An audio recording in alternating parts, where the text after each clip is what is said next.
Ngana kritika nanga te. Na kritika nanga te na kamwa ndende président nanga a prononcé vainqueur ya élection présidentielle ngana yeba ki Martin Fayulu.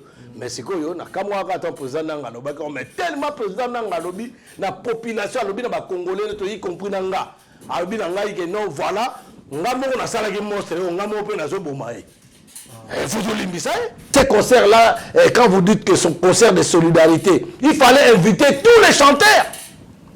Tous les chanteurs, pardon, c'est nous les Congolais, nous avons de graves problèmes dans notre pays. Il fallait appeler tous ces chanteurs que Congolais je connais. Mais il y a d'autres qui n'ont pas. Mais non, parce que ça se voit qu'il y a un petit manigas qui s'est passé là. On a profité de l'occasion, on a fait pardon. Je lui ai demandé pardon parce que à un certain moment, nous étions tellement trop manipulés par les gens de l'île. Monseigneur, il vous a dit, nous sommes dans un état, nous sommes dans une situation de non-état. Tous les politiciens congolais ce sont des logorés, des médiocres. Les talibans, les fatigants. IDFS. Bazota Moussamboka na lokuta. Et puis babanda lokuta na banda liti na banda ko sabiso ya banda kala.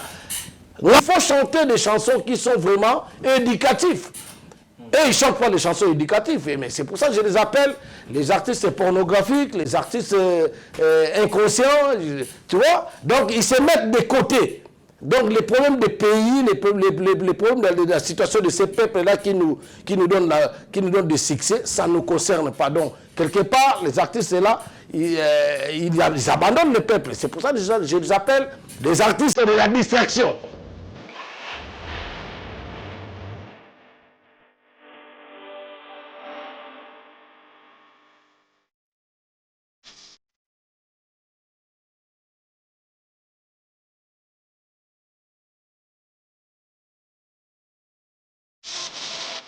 Que vous soyez homme d'affaires, homme des dieux, artiste ou politicien, Odilon Mampouya est l'adresse idéale pour une garde-robe distinguée. Avec un stock illimité et une ambiance soignée, chez Odilon Mampouya, c'est plus qu'un simple shopping, c'est une expérience de luxe. Notre adresse, avenue de la Démocratie, ex-Willery, en diagonale de l'INRB, référence CRGM, bar Gombe, Kinshasa. Avenue de la Démocratie, ex-Willery, en diagonale de l'INRB, référence CRGN, Gombe, Kinshasa. Contact, plus 32 49 32 96 248. Chez Odilon Mampouya, l'aspect impose le respect.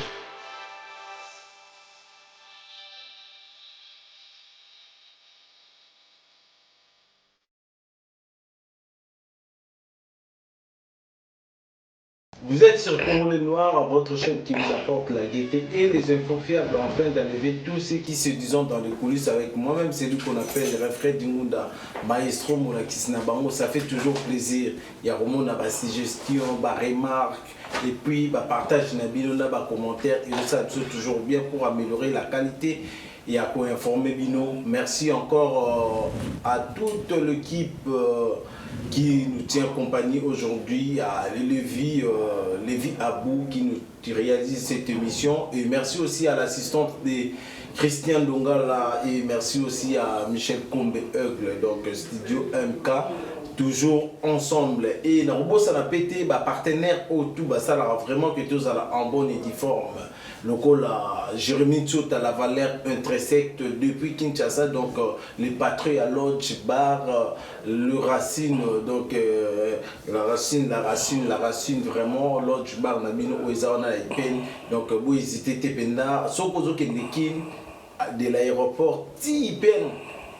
Service et transport est vraiment complet et Togo ça a pété au Odilon Mampouya exemple à suivre donc il est vraiment adressé Yebana beta tourna Willery vraiment na week-end ba karaoké donc bozolia bozolata na ndenge moga ya mikeli et na bossa na pété bato baza toujours puissant bazo ça vraiment que émission où ils allaient bien Ali Katembo donc Ali Katembo le hors du commun du dollar donc big salutation place aux Hollandais biso depuis Ouganda donc et ça a toujours plaisir Turbo ça a pété le Rombox Yannick Kinia merci vraiment la confiance aux ça là et merci aussi Nabamasta Bandeko surtout ça toujours Jezo la London agence Oyebana vous hésitez Botinda toujours je vais pas vraiment tarder c'est encore pour la 3e fois déjà, on va devoir parler avec notre invité, donc parce qu'il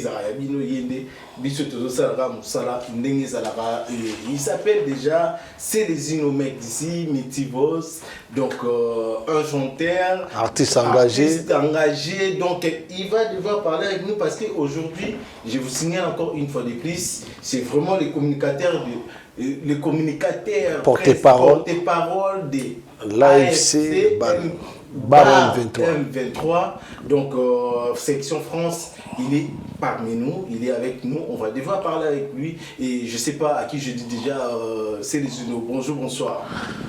Bonjour monsieur Fred Ngunda, les Noirs. Vraiment, ça fait comment vous allez? Oui, très bien, vous? Ouais, ça va, physiquement ça va. Moralement, ça ne va vraiment pas parce que nous, en tant que peuple congolais, nous, notre pays, tu sais comment ça traverse vraiment les calvaires. Ça traverse une période très délicate. Donc voilà, ça va bien, mais j'espère qu'avec lui-même, les maîtres de circonstances et du temps, ça va y aller et nous allons trouver une grande solution et la résolution même, si je veux dire. Donc les Congos, la RDC sera libérée tout entier. Tout entier. Aujourd'hui déjà, parce que tout au début déjà j'ai commencé par vous présenter comme étant communicateur porte-parole de l'AFC Bar M23, ouais. Section France. Et déjà dites-nous comment vous avez pris d'abord cet assaut, je dirais. Comment vous avez embrassé cela? Parce que on vous connaît quand même déjà, des missions, chanteur. Et aujourd'hui, vous êtes vraiment mis la main à la pâte pour que Okoma communicateur. Déjà, dites-nous comment ça s'est passé déjà. Donc, monsieur Refred, je crois qu'aux humains, je crois qu'aux intellectuels, donc c'est pas aujourd'hui qu'on se connaît. Ça date quand même, hein, depuis des décennies, on se connaît quand même. Donc, quand tu parles que je suis chanteur et tout, c'est bien bon, je suis chanteur. Vous savez, pardon, il y a un adage qu'on dit, le petit poisson deviendra grand. Il y a tout un début et une fin. Donc, comme on dit, moi, quand il me pose cette question-là, pour vous dire que moi, en gros, vous savez, je suis un combattant résistant, artiste engagé, révolutionnaire. Donc, j'ai commencé déjà mon combat depuis des décennies, vous le savez. Donc, à un certain moment, j'ai chanté pour la distraction. Mais à un certain moment, j'ai pris la décision de m'engager, de se battre pour mon pays, pour mon peuple. Donc, j'étais combattant. Plus motivé déjà de s'engager vraiment, d'abandonner la musique. Non, moi, je n'ai pas abandonné la musique. Non, monsieur, quand je vous dis, monsieur, quand je vous confirme et je vous le dis encore pour unième fois, je te dis que je suis toujours un artiste, mais engagé. Vous comprenez? Donc, je n'ai pas abandonné la musique. Okay. La musique est dans moi. Moi, je suis la musique. Au jour d'aujourd'hui, si vous appelez les musiciens qui jouent aux instruments musicaux, vous mettez un micro devant moi, de s'exhiber, je vais directement parler, je vais directement chanter plutôt. Je chante directement, ça vient de moi, c'est un don de Dieu. Donc je n'ai pas abandonné la musique, sauf que je ne fais plus la musique de la distraction. Donc moi je suis un artiste engagé. Si je dois chanter, je dois chanter.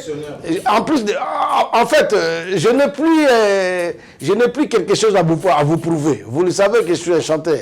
Si je veux faire un truc pour faire plaisir, pour plaire aux gens, pour faire plaisir à ceux qui connaissent bien que moi, je suis un chanteur. Je peux faire. Je viens de faire quelque chose là, électro-live, là, avec le docteur Santiago Mokonjaba, guitariste, le chef de tous les guitaristes, le docteur Nico de cette époque.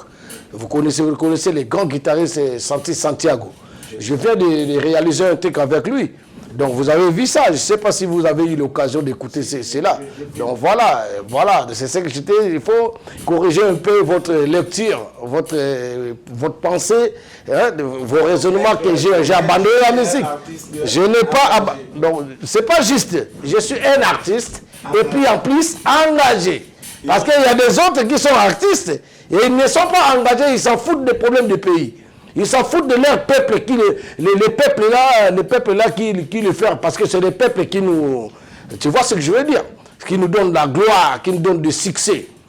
Tu vois? C'est le peuple. Si le peuple accepte, là, voilà, il y a plusieurs chanteurs qui sont là, mais ils s'en foutent de la situation de notre pays. Artiste au Nyon sur Otangi, au lobby qui bamba sa musique, mais juste pour nous ça de l'autre côté et bamba baza en logo la engagé. Non, c'est pas de l'autre côté. Il faut la musique pour faire plaire au peuple et le même peuple là qui souffre et le même peuple là, ces artistes là, ils les ramènent dans les distractions et le même peuple là, ils donnent pas la bonne leçon, comme on dit, une bonne leçon en tant que leader de masse. Ils ont pris quand même le temps de chanter aussi pour le pays. Non. Les problèmes d'aujourd'hui d'un peuple de notre communauté, les problèmes d'aujourd'hui, ce n'est pas, pardon, de nos chanteurs, de nos artistes là, ce n'est pas chanter le pays. Vous pouvez chanter le pays, tout ce qui se passe au pays, c'est bien. Mais chanter pour dénoncer le mal qui se passe dans ce pays, qui ramène ces peuples-là dans la misère. Il faut les dénoncer. Donc nous sommes de ces chanteurs-là qui nous dénonçons. Parce que je ne suis pas seul. Hein. Si je vois Bouquet Chouayambo, grand frère que je salue en passant, c'est un artiste engagé. Tu vois, tu as déjà entendu les chansons de Wayambo, Bouquet Chouayambo, le Bouquet Chou premier. Donc voilà. Les Fali, les Ouir, les Kofi, ils ont pris quand même... Non, moi, je n'en disconviens pas. Je ne suis pas là pour parler de tout ce que tu parles là. Je ne suis pas là pour porte-parole. Mais je te dis en gros, en ensemble, ils ne sont pas des artistes qui donnent la bonne exemple en tant que leader de masse. Ils chantent que nanana, des bêtises et tout, côté sanga, yakana no mabele, comme ça. Ce n'est pas ça le peuple cherche. Et ce n'est pas ce peuple-là, il y a aussi la nouvelle génération qui va nous remplacer dans ce monde, dans ce pays. Alors, ça nous demande quoi? Il faut chanter des chansons qui sont vraiment éducatives. Et ils ne chantent pas des chansons éducatives. Mais c'est pour ça que je les appelle les artistes pornographiques, les artistes inconscients. Tu vois? Donc, ils se mettent de côté. Donc, les problèmes des pays, les problèmes de la situation de ces peuples-là qui nous donnent du succès, ça ne nous concerne pas. Donc, quelque part, les artistes-là, ils abandonnent le peuple. C'est pour ça que je les appelle des artistes de la distraction. C'est ça. Les artistes de distraction, ok. Aujourd'hui, avant qu'on avance quand même dans notre émission, j'aimerais quand même que tout ça, moi, rétro-moi vite fait, par rapport à concert, il y a solidarité, où Yuzaki, ambassadeur culturel, Gims, à faire partir, Dachou, tout le monde est Fali, tout le monde qui vraiment qui concert de solidarité pour le Congo, accord Arena. Tes impressions par rapport à cette organisation, c'était quand même vraiment des plaire congolais ou bien c'était déjà votre opinion, c'est juste qu'on a besoin par rapport à cette organisation? Bon, si je veux lancer mon opinion, je dirais comme ça. De citer les noms des gens, les noms de ces artistes-là. Non, c'est toi qui cites ça. Les Congolais, ils font leur travail. Leur travail, moi, en tant qu'un artiste aussi engagé, un porte-parole communicateur officiel de l'AFC Bar M23. Donc, je suis une autorité déjà, comme tu me vois là, autorité du pays. Donc, comme je suis une autorité, même si les gens ils vont critiquer, tu es l'autorité de quoi? Tu es déjà une autorité. Je suis autorité parce que le combat que je fais, il y a des autres qui sont passés par là, même le peuple, ils ne veulent pas rentrer dans... Ils ont peur de faire ça, mais moi je le fais quand même. Parce que c'est pour ça que je me s'autoproclame autorité. Donc, si je peux te répondre par ces concerts-là de solidarité, d'après moi, c'est pas un concert de solidarité. Pourquoi? Parce que j'ai détesté, tu vois, un concert de solidarité, c'est quoi? Déjà, Goma, aujourd'hui, c'est toujours dans le Congo. Oui.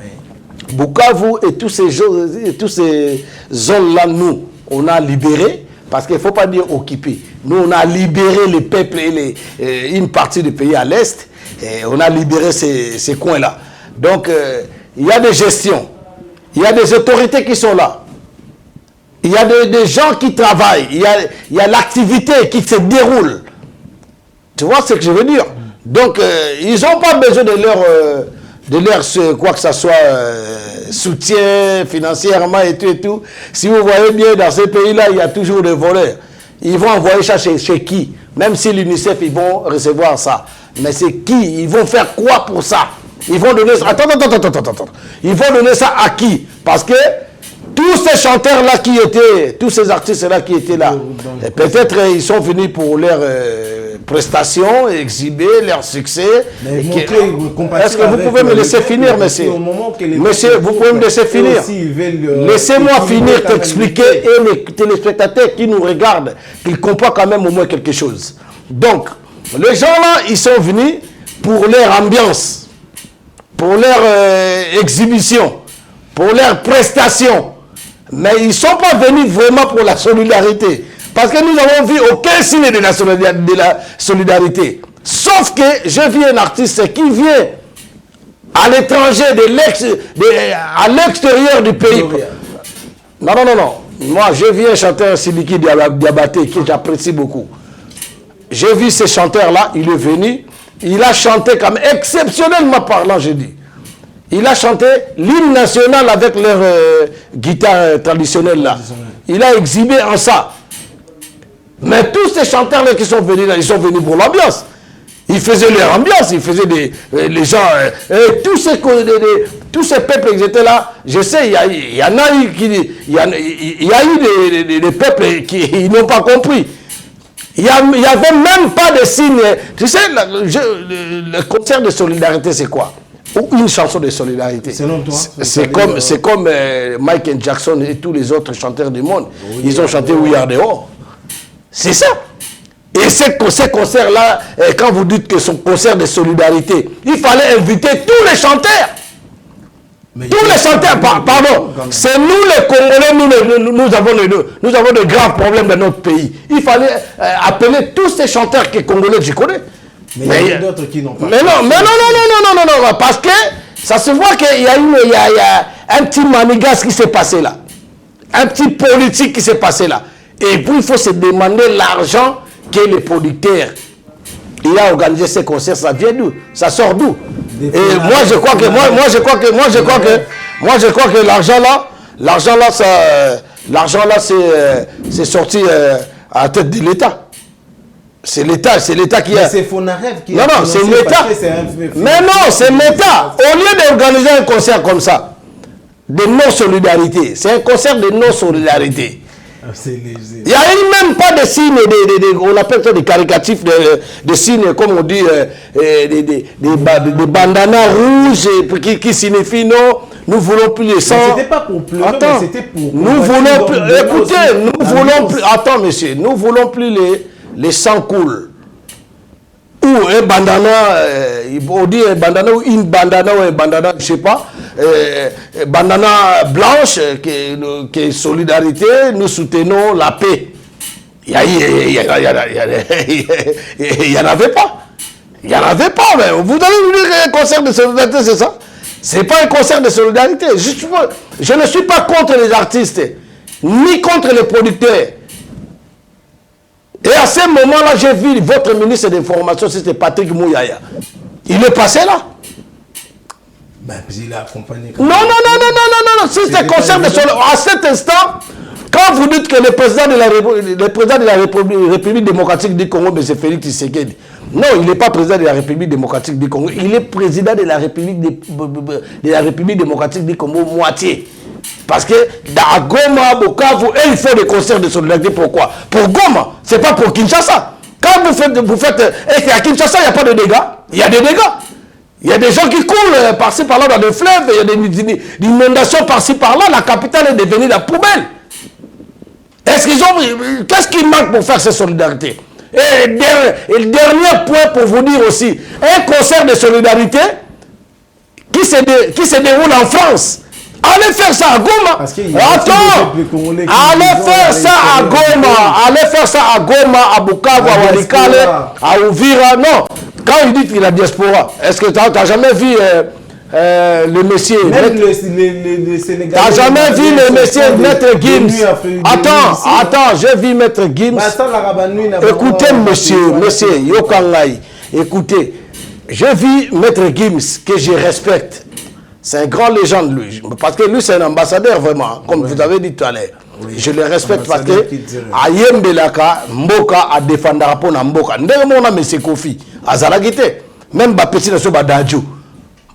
Bazaba grand chanteur, légende, moi je le respecte. Merci Bakenda Robeta Penagisa ça. Le stade de Martyr, vous voyez quand tant Babetsara Wenge yao. Ombongo wana to kozwa yango, to kena yango na pas basa basoda, ba veuve là ba orphelin ba orpheline. Suite nango yokango. So yoka suite nango kosi. To yoka suite nango te. Et puis hier parce que batona Wenge seconde bazabongo, basangani ba zombongo na bomba pesa ngona, je crois pas na éviter. Na éviter donc votre aventure, il faut que à un certain moment nous faut une réflexion quand même, essayer de réfléchir. Essayer de réfléchir parce que na mboka na biso ba planta bino nzala. Bata le koso baza tellement ebelé, mutana bolunga mboka na mura mboka zate.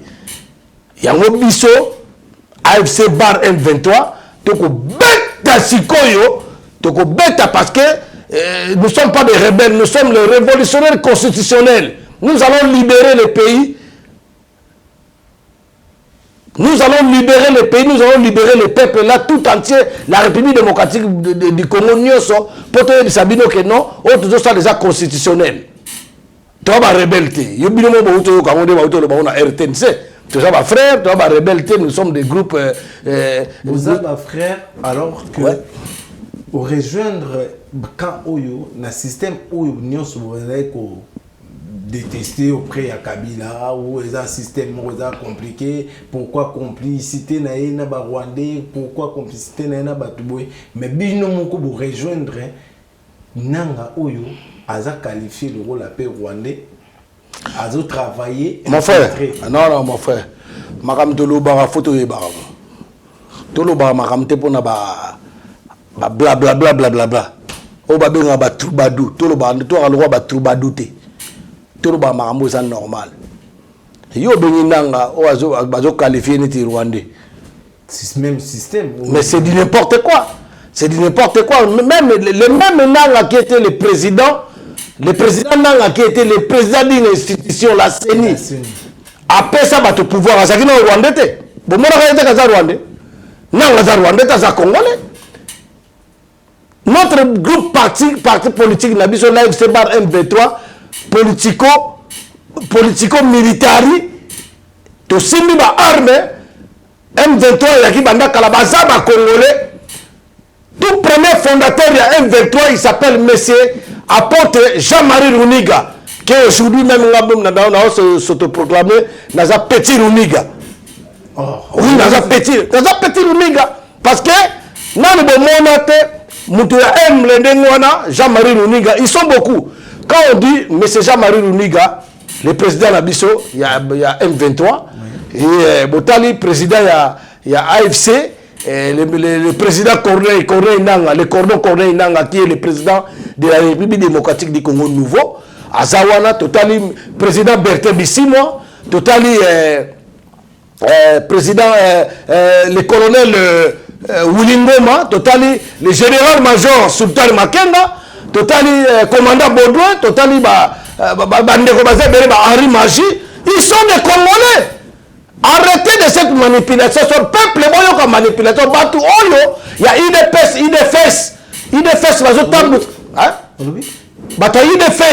les talibans, les fatigants. IDFS,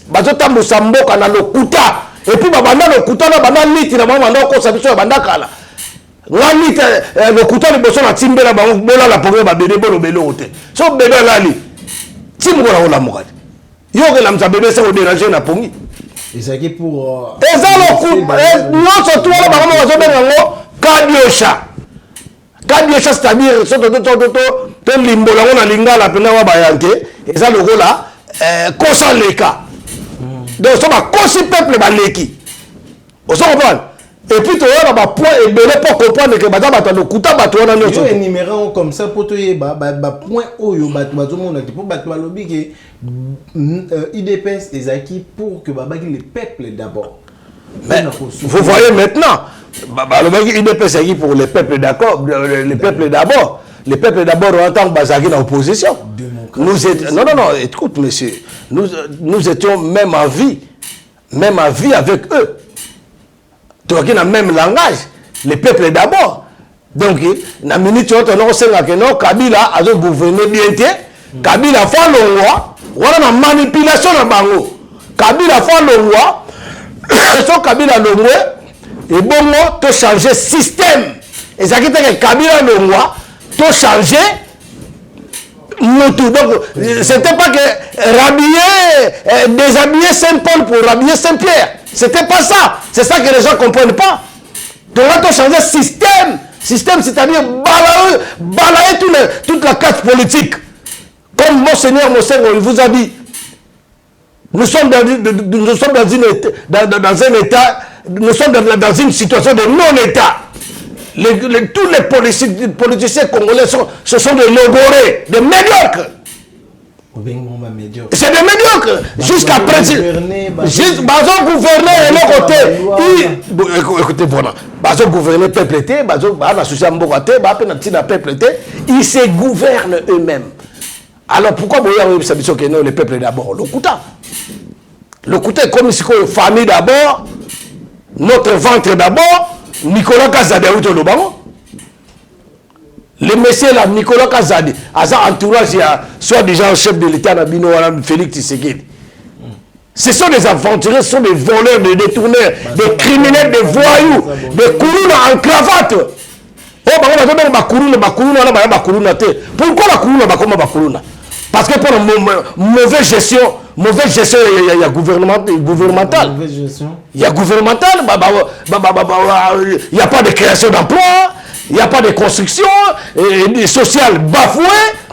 Dis-moi, comment voulez-vous que le peuple va vivre dans Mboka? Le pays est riche, mais les peuples sont pauvres. Et là, on est bon. Il y a une voiture dans le temps, on a des bandes, on a bien. Mais si on a un TV parce que quoi ya coûte quand même na mérité au côté na cuisine ba mpese donc d'abord on va lier zaté bana na ba yiba na bandate voilà il y a un phénomène cool yali et puis il fallait pas reconnaître en ba juste bana ba bango si vous êtes vraiment des bons gouvernants les bons gouvernants. Bon, vous avez un centre de formation, par-ci, par-là, vous créez, création d'emploi, il y a agriculture, soit, banana, ça, na babutu, comprendre? Banana, ça, ça, banana, ça, na buku, ceux qui n'ont maïs, na bulungu, les banana, surtout que nous avons beaucoup à parler. Parce que nous avons la position nyonso. Alors, si vous avez M23, AFC bar M23, total à Bango, total à Bato, Bazo, Kosabiso, Bozo Ndimapé, on a tout fait la mini Bakinois. Bakinois font la mission. Bato, Biso Makambo, Nicolas Kazadi, Autoloba. Toloba, Badaka, Bato, Baza, Mibi.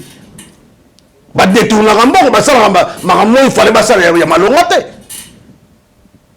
Bazo, Niatabiso, Barbel, Roi Bakayasa. Voilà.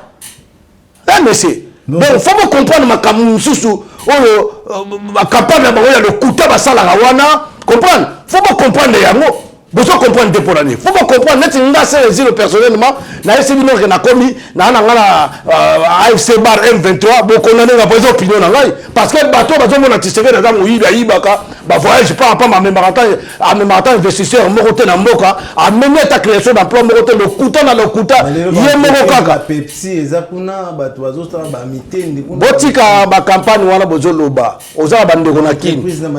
Na nga tuno question mo magana na do tuno question te bende limbisa ngai yo za bande kona kisasa te otinda mbongo te na kisasa bazo bon mkoni bango batinda yombo soki na sengi peut-être papa to tika lokuta to lo makambo za normal comprendre biso diaspora de tozabo na diaspora diaspora et contribuer à somme moko très élevée chaque année to tinda bataki sasa to tinda bat na mboka atana kisasa tete na ba province mususu na République démocratique Congo du Congo eza malamu mais surtout talent pene za penda bien parce que faut tout ça la échange parce que ça va biso na diaspora ba congolais comme ba souffrant ndeko na oza ba mais surtout ba origine tu ba malien bane makamba sala ondimate biso Burkina Faso l'équipe biso nani richesse m'a parlé l'équipe biso nani mais talaka na 3 ans au président Ibrahim Traoré asali talaka na développer mboka na talaka na asali mboka na au moins qu'on coopère na occidentaux ils ont vraiment m'abêté aux autres ils ont pas m'abêté mais tant que tu on a eu pesant quand même na ce peuple si on va payer 100 € au bon samboka Pambate baloba c'est lui qui travaille à l'hôtel Major à l'hôtel. Est-ce qu'aujourd'hui on peut se dire quand même que Okoko longola 95 € au sali misala o etikali ya 5 wana ko c'est sérieux. D'accord. Mais bi on yaka nyoso nde Nicolas Kazala ni tango ba mbongo ba projet yaka to kabula ali boso awalo musu to tala osima. Yo na suna mbongo to so kabuli mbongo nyoso ya misala. Siko ni motala simo talani. C'est projet c'est il a passé bah peuple mususu babi que Kabila le fils a peur à démocratie. Est-ce que vous acceptez facilement qu'à cause a vraiment peur à démocratie dans mboka biso? Ben oui, parce que nous accepté parce que le président honoraire au bangomo bataille de fesse baloba. Le président honoraire sénateur à vie, le docteur en sciences politiques, M. Joseph Kabila Kabangi, moi, en Mboka. Pour la commission, bon, parce que la constitution, toi, il y a moi, en Mboka. Écoute, avant de répondre, j'ai profité de l'occasion, moi, de pardon. Je lui ai demandé pardon parce que, à un certain moment, nous étions tellement trop manipulés par les gens de l'IDFS, les talibans et les fatigants. Donc, les gens là, ils nous ont trop manipulé, batoubaye pour comprendre de ce que azaka ne mona mboka. Mais on a lobi na tant yo lobi gaza peur. Mais abisom de loba kango. Mais abisom de loba kango quand bataille de pes. Na bisom parole mo papa Etienne Tshisekedi que son homme repose en paix, respect na pona moyo ndeka kufa na ko dia tena ba dénigrer en tant qu'une autorité du pays. Comprendre. Donc papa Etienne Tshisekedi a interview les images sont là dans YouTube sur le gang au monde. Papa Etienne Tshisekedi a dit partout où je passe, il me demande de foutre ces petits Rwandais là, de rentrer chez eux au Rwanda. Joseph Kabila. Bango ba bisa biso kombo ne Hippolyte Kanambe. Basala na kombo. Kaka ndenge moko ba yo sala Martin Fayulu kombo. Basala Martin Fayulu kombo Mamadou Niang. Ata Sénégalais. OK, le président Martin Fayulu qui était le président élu du peuple m'tafota qui est. Tu comprends? Donc yo Félix Tshisekedi akina biso awa na diaspora awa na opposition na pardon na résistance awa Félix Tshisekedi tango balobi que non voilà ba organisation monde lobi que non bino ba opposant boke na Genève boke na opona opposant moko unique candidat moko opposant unique. Sa parole c'était quoi? Les changements d'aujourd'hui du Congo, je crois que c'est Martin Fayulu. Après 48 heures à Saïni. Donc le côté Bandakala a changé. Base n'a pas retiré signature. A quelque copain là bateau bango bango yebisa biso ke baza ba Rwandais. Donc, bon organisme, mais père mourir comparable. Mais non, ton solo, parce qu'on a battu Moutou à Moutou. Mitou ya battu à IDFS. Baketa bakena signé. Yo de le bango, Dikou Azab Rwandais, Dikou Azab. Mais bis de le bango bango. Tant bango baké signé. Ba signé accord na bango na Nairobi. Na présente à chef de l'État Ebélé. Ba sali FCC cash. FCC cash. Tant bango signé wa ebe que Kabila za Rwandais. Aiba tant ba tono msu ba ba étranger. Aiba ke ngote. Azo ba ke armée ezaki infiltré. Tant yo commis ce qu'on a pouvoir pour des infiltrés qui armés. Et aujourd'hui, loi déjà, l'organisation, ce qu'on a étape, il y a... Papa, tout ça là qui manipule, la jeune ça peuple que bon le roi na carte distraction la manipulation bataille des fesses. Bon le roi peuple fait comme désobéissant. L'autorité a marqué un voyou ne voilà. L'autorité a marqué un mais il y a quand même besoin sur la négociation sur la douane. Papa, biso toujours négocier les seules négociations na gouvernement, il y a régime, il y a Tshisekedi, il y a Kadiocha. Négociation na biso AFC bar M23, ils allaient démissionner dans l'immédiat sans condition à Kende.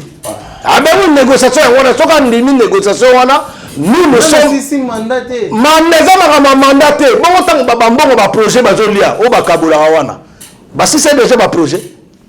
Donc tout ce qui a bambon va projet balié bakaboli bambon va projet balié bakabola biso de tala bangoga to c'est la totala gati mko bango maintenant mandat aussi la tête mandat on peut bien benga mandat ça mandat ça quinquennat et ça quinquennat pourquoi et ça la quinquennat pourquoi parce que le monsieur Maponomi à Congo les élections ça s'est passé dans les mensonges il n'y avait pas la vérité des urnes.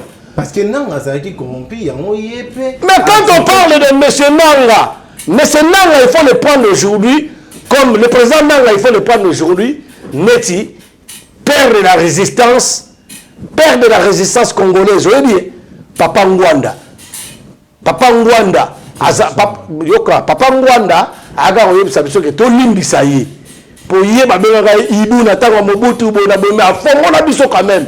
Ngana to vanda le so to so masolo oyo. Masolo to so lango parce que papa ngwana mtatimbi sabiso bo na mamamboka na bino boko telema bolinga te boko telema. Yango to telema. Alors mais c'est Nanga c'est quoi en l'occurrence président Nanga, le cordon Nanga, le président de la République démocratique du Congo, nouveau, c'est moi qui ai créé le monstre. Et c'est moi qui va le détruire. Andimi Fardon, mais il faut qu'on tente de ce qu'on a dit avant. Qui était Mofiti, qui était le traître, qui a trahi le peuple Namboka. Et ça, Félix Tshisekedi. Mais c'est Félix Tshisekedi qui a trahi le peuple Namboka. Parce qu'il y a non, président, le changement d'aujourd'hui de la République démocratique du Congo, je crois que c'est Martin Fayulu. À la période de Longo, au Kenya, au ciné, et puis on a signé le peuple. À un certain moment, on va faire la chose propre, ma frère Kagame, Yonan, Yobo, Kagame, à la Babani, c'est arrogance, orgueil, biso pouvoir, biso baluba. On va défier ce qu'on va congolais. Bango baza baluba bon beteni mususu. Donc comme président, il faut comme président il y a toute une république. Aux à côté mon pour la tous à accrocher. Hein? Pouvoir la bino baluba. Donc c'est quoi ba congolais faut pas comprendre que c'est les bon sur la zone baluba, bango ba kota baluba parce que moi je crois que je suis anti-tribaliste. Je suis anti-népotisme. Je suis anti-séparatisme, séparatiste plutôt. Donc, bah, on va dire que ça va nous battre,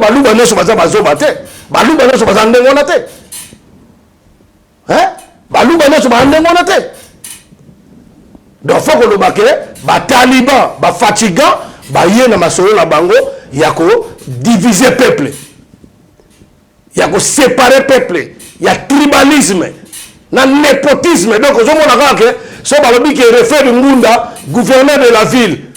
Ba fente ba sala nete yo moi kizengi moi je kizengi mo boye motekolo musume na sima na yo moluba bango tout na institution ti na justice baluba okoza mutamba na so mutamba chimbanga na so kizana yango mutamba inconstant Moutamba ministre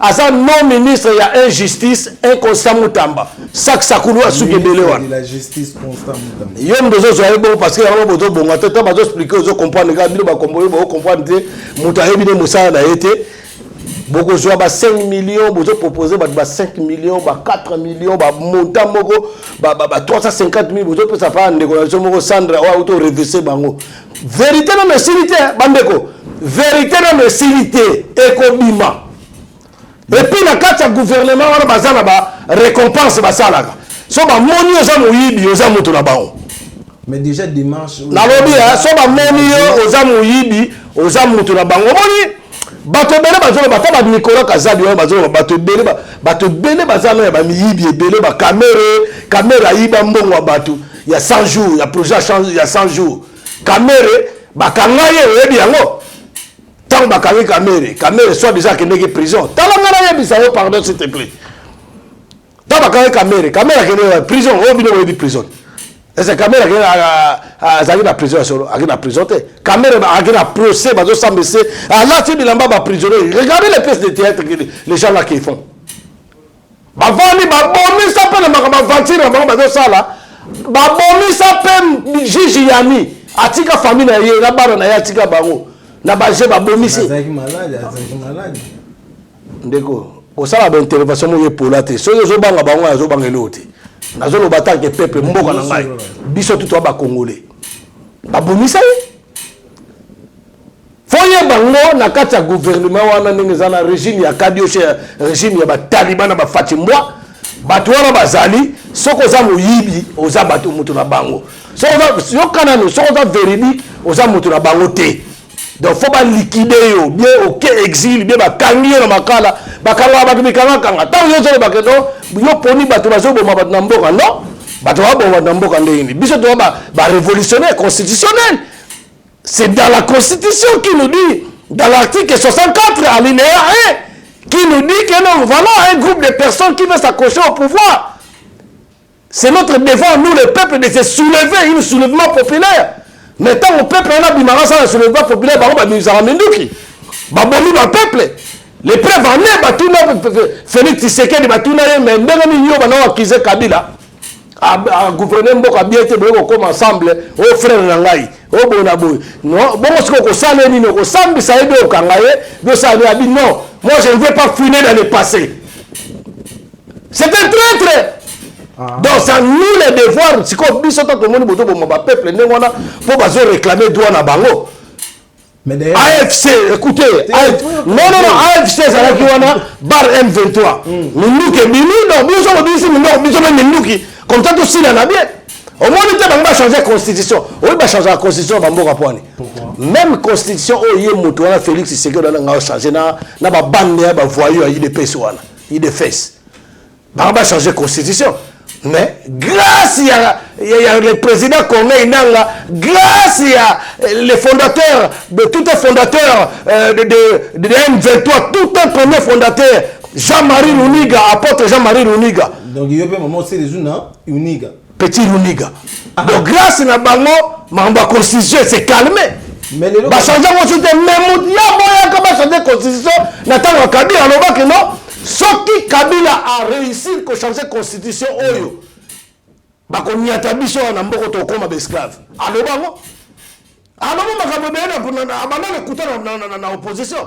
Atelemi na ba policier si ba policier yo kanti to bunda ne to bunda po na bino lobi policier azana ndako na ye lobi policier azo salaire na malonga banani babomi policier babomi na ni ndeko na biso Kabeya na bosa ni komo monsieur Kabeya o arulage banani babomi bango te pona loi bango mo ba pesa que non cortège ko kota na sens interdité.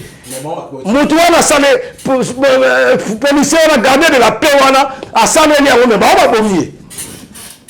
bomie pour na biso ko leka te on mutu aleka loi na mukili azati so ko sale loi mutu no se fasse soumettre na loi wana me ba bomie ba bino no sto ndenge na zoloba Est-ce que vous constamment tamba azan ba démarche déjà oyo azolanda pour que bakanga Kabila bando bakangaye. Est-ce que vous avez démarche moko ya bien le lopona? Mais c'est on a azoko sabino ba Congolais aventurier. C'est un aventurier d'abord. C'est un aventurier. Je m'en fous de lui. Écoutez-moi, je m'en fous de lui, c'est un aventurier. Écoutez, qu'on exigeait les Camerounais, on a informé que c'est un aventurier. Ça sert à rien d'insister. C'est un aventurier. Il ne fait pas son boulot. Mais c'est un voleur, comme tous les voleurs. Bah, secret dans le Nicolas Kazabi, ministre de la Finance, abimsi ba secret. Abimsi ba secret, on va ça, mais il ne va pas peuple, ne va pas mboka. Nano cité ba ko bimé belé. Mais IGF y est mort, ce qui a lingete, on a mouli, il va tout longola it. Alors on a lingete quoi? Mouli, voleur. C'est un voleur, c'est un bande de voleurs. Écoute, c'est un voleur. Quand il vole cet argent-là, dis-toi bien, chef Nabangoza, président Nabango Félix Tshisekedi, Ayeb Makambola tout, de preuves en montant Nicolas Kazada, Yiba Gimbongo, Somwana, de la Yiba Somwana. Qu'est-ce que Félix Tshisekedi est là pour nous? Non, il faut le laisser, c'est un père de famille, c'est un responsable. Mais le nez est au Lobango. Aza sous père de famille, Aza sous responsable. Ndekonangayo, mon ministre de la justice, c'est un aventurier. Écoutez, Moutana promotrice ya makambo tout ça après voleur ya Tshisekedi, après Moyibi ya Tshisekedi, Moyibi Moussou Bazali, Moyibi yo nani oyo. Mwasi bozo qui peut être autant la combo na été. Jilite Moussou grave, une grande voleuse. Parce que avant comme premier ministre, il y a un ministre il y a plan. À qui ministre urbanisme il y a plan. Et c'est seulement un mboka. Vous comprenez? Donc, il y a Jili Tuana, il y a premier ministre par récompense, il y a chef il y a Mouyibi, il y a Mouyibi, il y a Mouyibi, Basanga, vous comprenez? Babino quoi bongo, biso total la 14 c'est pelato, bilato, béton, il y a ni bien dan. Mais non! Trop c'est trop. C'est pour ça qu'on vous dit que nous, l'AFC Bar M23, nous allons arriver juste à Kinshasa. Vos négociations, dialogues, sur quoi que ce soit, ça ne nous concerne pas. Ça nous regarde. Nous avons le devoir de libérer tout un peuple là. Nous avons le devoir de libérer ce pays. Où sommes-nous aujourd'hui voilà. Avec les négociations des Douala? C'est que se passe là-bas Dubaï. Mais c'est ça que je t'ai dit, mais c'est comme si vous entendez pas, vous écoutez pas ou pas? Vous écoutez quand même. Je t'ai dit les négociations. Il n'y a pas une bonne. Écoutez, il y a eu des accords à signer, il y a eu des négociations, dialogue. Votre président, c'est pas mon président, moi mon président c'est Nanga. Par rapport à Ngana kritika Nanga te. Na kritika Nanga te, na kamwa ndende président Nanga a prononcé vainqueur ya élection présidentielle ngana yeba ki ezaki Martin Fayulu. Mais c'est quoi yo na kamwa ka président Nanga no ba mais tellement président Nanga lobi na population lobi na ba congolais to y compris Nanga. Lobi na ngai que non voilà, ngamo na sala ki monstre ngamo pe na zo bomaye. Vous avez mis ça, les amis ne papa ngwana ne toto ebisa o. Bwana obela ibu, adaki ibu na tango mbutu. Ibu. Mais papa ngwana lobi ke bolimbisa ngai na ko fongola bino ba matière. C'est au jour d'aujourd'hui mango akufa que son homme repose en paix. Papa Honoré Ngwanda, papa onazo lela na moya lelo, papa Honoré Ngwanda zaki nani. A fongola ba peuple congolais bina bolinga alobi na bino bolinga te boko telema. Ndenge mona na président le cordon corneille nanga le président de la République démocratique du Congo. Ndenge mona le sauveur de la République démocratique du Congo, apôtre Jean-Marie Runiga. Ndenge mona papa Bertrand Bisimwa, président Bertrand Bisimwa. Ndenge mona ba Ari Majende ba s'engager. Ndenge mona ba ndeko na biso ba Wakanja ba Pero Luara. Bazo lo ba eza na normalité lelo ba bibi kapinga. Lelo moto ba nalo ba lisu ko la lisu mwana ko lupango. Imbécile Eliezer, imbécile wala lelo koma. Abaluka tabe imbécile ba Zakari. Bango ba finga pe Félix Tshisekedi. Baza ba imbécile, so la ba imbécile na fingi moto na qualifié. Ma qualification na qualifié, ce sont des imbéciles. Quand Monseigneur Monseigneur il vous a dit que toute la classe politique de la RDC c'est des logorés. À finir à qualifier bon. C'est des médiocres. Mais c'est... Voilà. Nous à rejoindre Nanga parce que le PC passe en or et pas Rex Kazadi. Mon frère, ma passe en or na ma mboka ya la rati. Ma passe en or na ma mboka. Mais c'est passé non deni. Mon frère, et c'est passé na yebisi au début awa to so na yebisi nga za combattant résistant révolutionnaire. Quand il y a un combattant résistant, quand il y a des révolutionnaires en plus constitutionnels, ils sont là. Pourquoi je ne vais pas adhérer avec eux? Pourquoi je ne vais pas être avec mes amis, mes compatriotes qui travaillent dans la politique, dans les vrais, dans la vérité, vrai. Hein? On a la minute dans le on a fanatique ya motuté. Na fanatique ya mboka nanga. Na ya peuple nangai. Si on dit Rex, il y a pas Rex, c'est un homme de valeur, il a beaucoup de valeur. C'est un intellectuel, Rex Kazadi. Nalobi na candidat. Pourquoi ceux qui toquent dans mboka moko ils appellent dans l'organisation bien structurée. Moto te Rex fa zo pas bundi bitumbe bele na diaspora tant que combattant résistant. Boye bien ngote. Na yebi ngote. Oh yebi ngote tombola musaka. Rex a qui m'énerve à dire qu'il y a danger. Et puis à ça, à Félix Tshisekedi, M. Félix Tshisekedi, soit comme président pour la pression diaspora, il y a résistance, il y a bien voté. Il y a un Kabila qui non, il y a un Kabila qui perd de la démocratie parce que Bango bataille de fesses, première fois, remise et reprise de Salama, na Congo. Mais et ça mène à un d'accord. Côté Kabila, Azapena perd la résistance parce que Nimaki, Makile Tangate, Bapesango, Moutou Asala. Mais côté na Bango, Bazami Yibi, Batraite, Batrahi, le peuple Namboka. Pour Bagano signer Bakor, Bazuango Penda, il y a soloté parce que Moutazoka, il y a solo Zaginani. Le président élu Martin Fayolo, le président du peuple. Ah, c'est ça. Il est capable aussi de réparer aujourd'hui autant de... Mais bon, le docteur honoris causa, le président honoraire, le sénateur à vie, à celui qui Martin Fayou, pardon. Le pardon, il faut que ça règne. Pardon, il y a libération. Il y a paix. Donc, Félix Tshisekedi na bataille de fesses batali mwande bazo sa ba ventir ba peuple bazo yibaka ba mbongo kosa peuple ba projet ba voyage ba juisseur ba juisseur ya danger ozo pas ba mbal na ba ko yiba ba mbongo ko nommer ba famille na ye ko ba famille na ye ba comme ba riche ba nini comprendre na mbongo ya mboka le bien malaki akosena pardon le loté pardon na ye ya ye venir c'est olimbisa marate. Vraiment. Et mon frère. Et puis surtout, tant les sous que na bakor on des accords. Biso accord négociation na doa et ça délégation na chose à ekuna to yebisa biso to na négociation moko ezali démission na ye et puis partir tout de suite. Il y a pas de mandat pour nous. Il y a un quinquennat pour tricher qui deuxième élection. Bon, on a une machine à voter, machine à voter des Araki. Babilité électorale, monsieur Batova qui a mandat il y a fatigant. Boy bisangai. Tout le bateau, biso tozoko yatina kisasa. Bana o batanga ba classe ba garçon ba sisi ba classe ba licence ba nini ba zape na besoin pour travailler pour l'avenir na bango. Est-ce que vous comprenez le monde? Je comprends très bien. Et puis, je peux comprendre.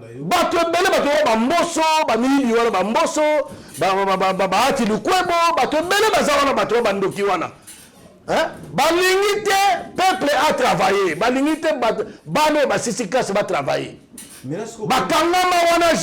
Génération la politique. Mais voilà la position, na ba place au Nyos Bino Komi, na stade Bozali, na ba province au Nyos Bozali déjà. Ouais. Et aujourd'hui, projet majeur où le peuple na minute où a koko garder comme espoir et cause. Peuple, besoin d'être en cahier de charge. Vous savez que c'est différent avec M. Tshilombo. M. Tshilombo, il est venu là en tant que président de la République nommé par les accords. Il n'avait pas de cahier de charge. Il n'était pas préparé. C'est pour ça que vous voyez que il est tenté de faire que des fiascos et des fiascos. Détournement, mensonge. Et puis, il dit que Batum soit Azoboma. Azoboma, rappelle Batum. Non, voilà, tu commences à moi pour la botoleka. Oh non, Azoboma Batou, vous savez, Nakata Zamba, Soba Nzoko Bazobuna, Nani Vasoba Mutumata Langa Paro. Soki Nakata Zamba, Banzoko Bazobunda, Banan Bazaba victime. Matiti n'a pas arbre. Ah oui, donc, affrontement entre deux camps. Bisso AFC Bar M23, na FRDC au Bango Benga Bazali, ils ont infiltré. Aux gens parlent, mais à Coca qu'on des infiltrés à Moti. Nakata FRDC, Bafuta Makabiente. Bafuta Makakouté. Pas na biso na ibi salaire, mais Basoda biso bien structuré, discipliné, tous à peuple. Baso toute sa population. Et ça, bango so bolandi ba maloba ya ndeko nangai mon colonel que je salue à passant Willingoma na mon général major Sultan Makenga bolanda ba réflexion na bango na ba parole bazo ba comprendre. Vous comprenez? Pas na bango comment yo mutazo bundela yo muta soda FRDC. Akena front azakuna zo bunda yo que no fute 76 000 francs congolais. Équivoque, il y a combien? Moins de ça. Moins de 100 euros. Moins de 100 euros, équivoque à combien? Moins de 100 euros. Nous sommes parvenus au foot dans la mercenaire, bah, où tu as Roumanie, au dessus Bango. Et puis, la carte, il y a procès, on a besoin de mercenaire, ministre de la Défense, on a collecté un Bemba. Bemba, Mouyibi, il n'y a pas détourné les choses en Bongo. On se comprend, Mouyibi, bon, on fout à Bango dans Moutou, 15 000 ou 20 000, si je ne me trompe pas. Basoda la bino FRDC bazoza la même ration. Bazoza la logistique ya bibunde na bango pour na bunda. Bon mona bozo mona de basoda bazo finga bazo finge basoda na bazo so qui AFC Bar M23 to komi wana tato zo libérer mboka mbamo ba adhérer na bango. Vraiment. Ah oui, allez siko bien même c'est ce que to baba. Soko tani et là au moins ça mana que ça na prison makala. Baboma assassiné kota kuna projet wana na opération wana za Félix Tshisekedi ayebi pourquoi ça ngango batu bakufa 3000 koso na kota batu musoba ba 6000 bayeko bimisa batu babimisi batu bani après opération wana babimisi batu na prison kaka ndengo wana ministre wana inconstant mutama ministre injustice ça coule abimisa batu. Et puis par après, moi, je manipulation, quand je manipule, je vais photo de mon bakuluna. Vous comprenez? Vous comprendre, vous comprendre déjà passé. Vous comprendre. Alors, vous avez dit que non, biso toujours bon bandandeni. Bato faire inondation. Na ba singa courant. Bato faire naufrage. Na fleuve Congo.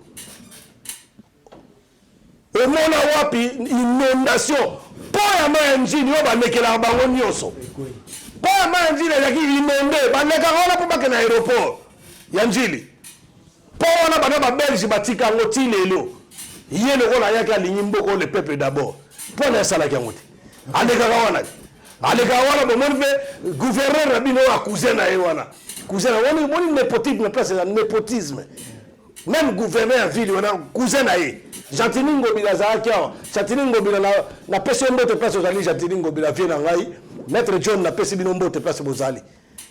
Jantini Ngobila Zakia, bolongo li ponani, pour remplacer na mutande ngona libumune de makolo tenga mani Lili Pongi. Lili Pongi aye wana batu ba utaki na ba voyage pour ba rejoindre aéroport ba songa ba mboko na ba so bayaki. Aye ne moko wana cano rapide 5 minutes et 5 minutes. Et kufa nango.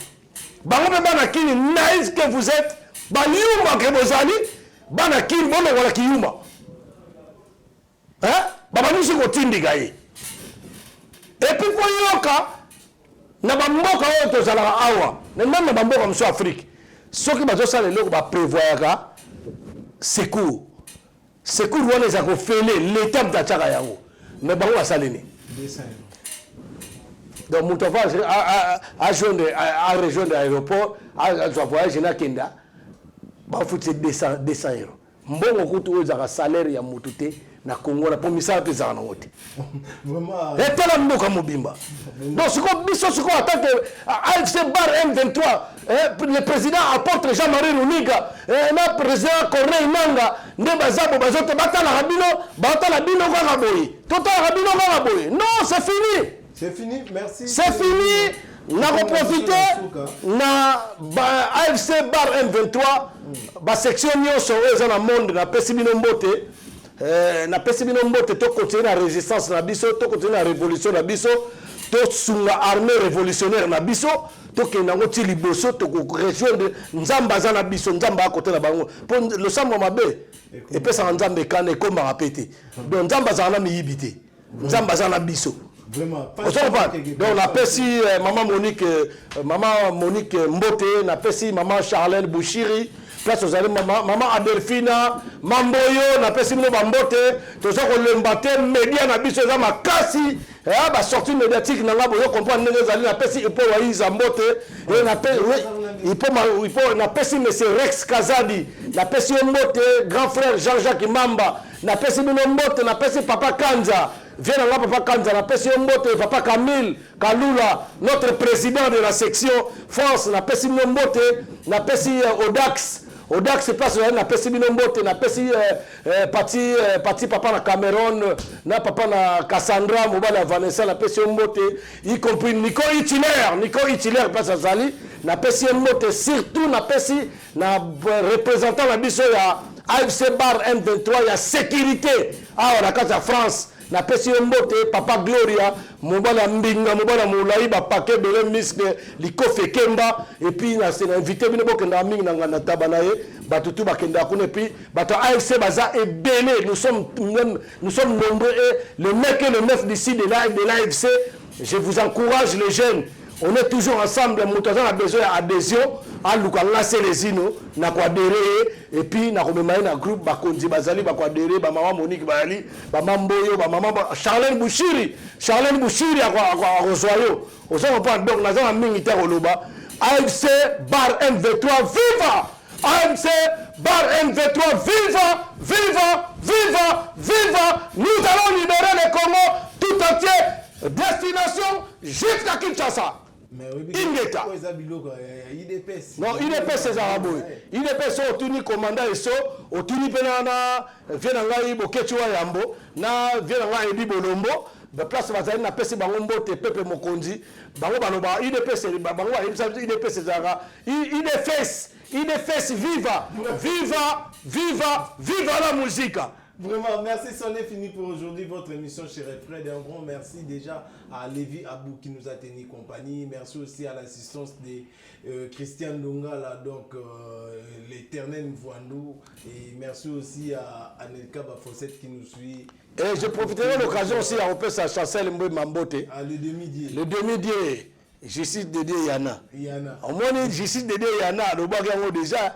Chancel Mbemba n'a pas si on monte place aux alliés. Parce que nga nazali l'éducateur de masse. Donc na yo posé éducateur de masse, Chancel Mbemba matuka bambote belé place aux alliés.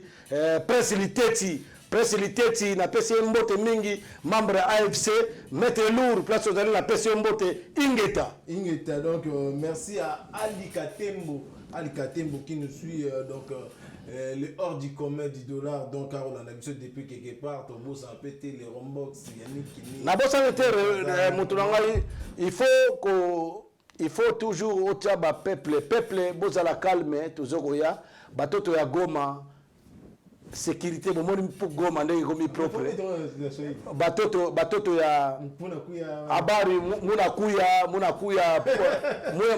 pole na pesi pe ba camarade nanga ya PPRD Mbote baron qui soloke na pesi Mbote place aux alliés et puis na pesi camarade Emmanuel Chadari Mbote Thomas Louaka camarade et puis na pesi président Obemina Mbote Makasi place aux alliés na pesi pepe lisusu grand frère propre André Kimbuta Yango le meilleur gouverneur de la ville na pesi Mbote batoto ya Uvira c'est Joami na bosane ko yem Sabino toujours Uvira l'AFC bar M23 contrôle l'Ouvira le président Corneille Nanga il contrôle l'Ouvira Henri Magie les grands magiciens viennent en na Pesombote.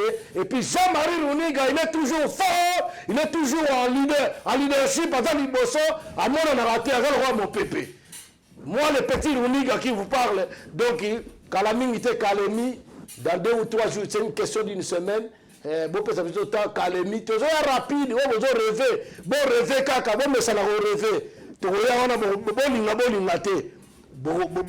libéré. Après, calamité, non, calamité, merci, c'est là. Calamité, batote ya Katanga, batote ya Katanga, bon, ça la calme, tokomi déjà, tant que les Kasai, bana Kasai, na automona, na Kasai, Angola, et autres refoulés, 6600 Kasaïens. 6600 Kasaïens, aussi longtemps, bien vous avez béton, pouvoir na bino baluba, pouvoir na bino bozo yiba mbongo, bozo kabula, mais bon sami peuple, on va kene na Angola ba refoulé, ba expulser bango. Bozo au courant te. Donc nous surtout on bo bangate, bana Kasai oriental, bana Kasai occidental. Mudi bimpa, tesoko ya, tesoko koma, calamité, tesoko libéré bino, bandundu Équateur, ouwele, bana mikonga, et puis, parole moi, ça para bana kini na zone di mabango lelo, bana kini balobi ke soki kutu, biso AFC bar M23, to kometa na maluku. Bango moko ba yonzo biso, baketi ya na présidence. Vraiment, merci. Voilà, ingeta.